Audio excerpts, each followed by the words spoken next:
Hey, TV fans, welcome to Tori Talks TV. I'm Tori. And I'm Dr. S. On this episode, we'll be discussing Euphoria Special Episode Part 2, Jules. And this is the perfect yin to its yang. Hunter Schafer was unbelievable, and it was so cool to see that she co-wrote this episode with the creator, Sam Levinson. Yes, I had a feeling just because the dialogue was just so raw and I felt so experiential that I was like, either Sam Levinson, he's so amazing anyways in everything that, in the show, but just some of the things, the dialogue, it was just so internal and expressive that I was just like I just had a feeling that somebody else was also writing this. And then when I saw it was Hunter Schafer, I was like, yes. Of course it was, right? Her experiences.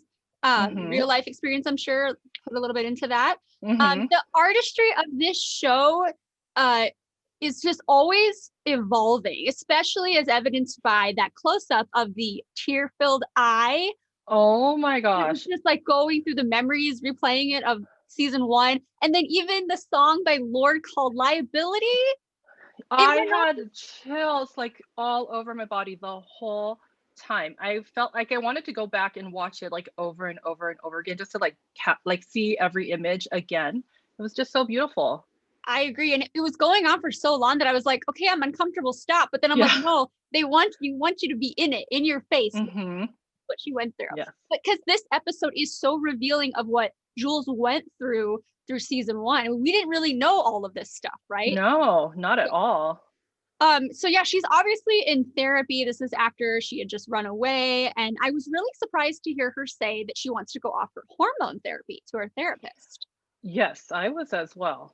And then that claim that she made saying that she wanted to conquer femininity, but femininity conquered her.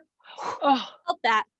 I know. I wrote that down as well. I felt that too, because what I love about Euphoria is that you may not exactly relate to these characters, experience wise, but you do in a way, even if it's not as extreme. You may not be trans or a drug addict or have such serious things happen in your life, but yet those little moments, what woman hasn't been felt like femininity was this pressure upon you, and just to see it magnified through her voice. Well, yeah, I'm still getting chills about it just thinking about it now, and the way it just was boiled down to this really perfect encapsulation of that problem. Right. Oh my gosh, I feel like I needed to hear that. Yeah. I know. And then also just some very profound moments also when the therapist was kind of helping Jules get out the fact that she's in love with Rue, who is an addict, and her mom is an addict. So there was this weird parallel between her relationship between her mom and with Rue. Yeah. And when she told her the way that Rue looked at her was kind of how she imagines a mom would look at her, but she doesn't even know. She doesn't even know how her mom saw. It was just that really got me too. Just how that whole parallel between how she relates to her mom and to Rue. Yes. Man. And then getting to see that whole story, didn't even know that. I mean, I don't know if they had mentioned that before, but just everything with her mom. I mean, we knew about when she was left at that place. But yeah, that was very dark and very sad. But the most heartbreaking part for me was the actual reunion between Jules and Rue in her bedroom. And now knowing both of their stories, I think it made it even more heartbreaking to see them. And they couldn't even talk to each other. They just broke down. Well, yeah. And now that we've seen these two stories, it's you love them together, sort of, especially just what they do for each other. But then we also see why they're so terrible for each other. As a recovering addict, she really can't be with anybody, let alone Jules. And then Jules, the connection that she makes between Rue and the dynamic with her mom, that's going to be super unhealthy for her too. So it's kind of destined to be miserable if they even try to be together.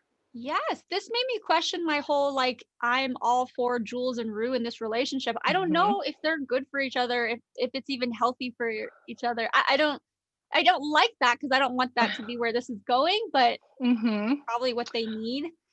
Well, yeah. Go on. I agree.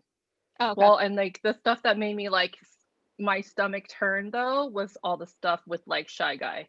I was like, no. Gosh, Oh man. her confessing that she preferred online relationships and that she felt like she knew Shy Guy more than Rue was pretty big, because basically she's saying she prefers like the fantasy of that relationship and that it's not actually real, and it's almost like self-sabotage Yeah. in a way. Yeah, and she said something that was really profound too about how it was like the perfect relationship because like 50% of it was like in her head. Yeah. And like, and I was like, oh, I don't know. But then I also like made a connection too because when you think about it, like, aren't all relationships like 50% in your head? Yeah. Wow. But obviously her situation is like, you know, more extreme and she has a lot of like things that she has already been wrestling with, so it makes it like, and we already know, like we already know what happened with that whole relationship, so for her to like feel like she's still in love with him, that that made me sick to my stomach Oh my because I hate gosh. that guy. For sure. Yeah. And just the contrast of, when we saw the special part 1, when it was about Rue and like her dream of what it would be like to live with her in bliss in New York. And like that was Hmm. like her dream. And it kind of, this episode, it was her nightmare. It was like Hmm. finding Rue, while banging on the door, basically knowing that Yeah, just overdose. It was so interesting, that contrast. But that's true. Yeah. they did such a good job. Oh my goodness. The therapist, she didn't play as big a role as say like, Ali did in part 1, but I Hmm. just like that. I like that it wasn't exactly the same as part 1, Yeah. and it Yeah. definitely went other places. I mean, it was just in that like coffee shop basically. And we got to Yeah. see a lot more. So I do like it for that reason. And everything with the beach and the ocean, she wanted to be beautiful like the ocean. It's just, Oh my gosh. yeah. I know. I know. My gosh, I really feel like these 2 special episodes deepen the relationship between Rue and Jules. Like from our standpoint, like we get to really Yeah. see how deep this is. It made me so excited to see like what's going to happen, but also dread it at the same time Oh, because it's going to be like painful. It's going to be painful like for everyone. so too. Yeah, I know these 2 special episodes were not intended, but boy, were they necessary. Um, Yes. and the creator, Sam Levinson, he said in an interview in December that he hoped that season 2 would start filming in March of 2021, but hope is the operative word there. Yeah. That means they haven't even probably started filming. So I would say earliest we would get to see a season 2 probably wouldn't be till the end of this year. Yeah. Hmm. But I can't wait. And yeah, slash, I'm nervous Yes. what's going to go down. But I know they're going to do a great job. This creator, all these people involved, they never cease to amaze me. They're just brilliant Oh artists. yeah, it'll be definitely worth the wait. Yeah, I think so too. All right. With that being said, it's time to go. Please like and comment and subscribe. Thank you so much for watching. Bye-bye. Bye.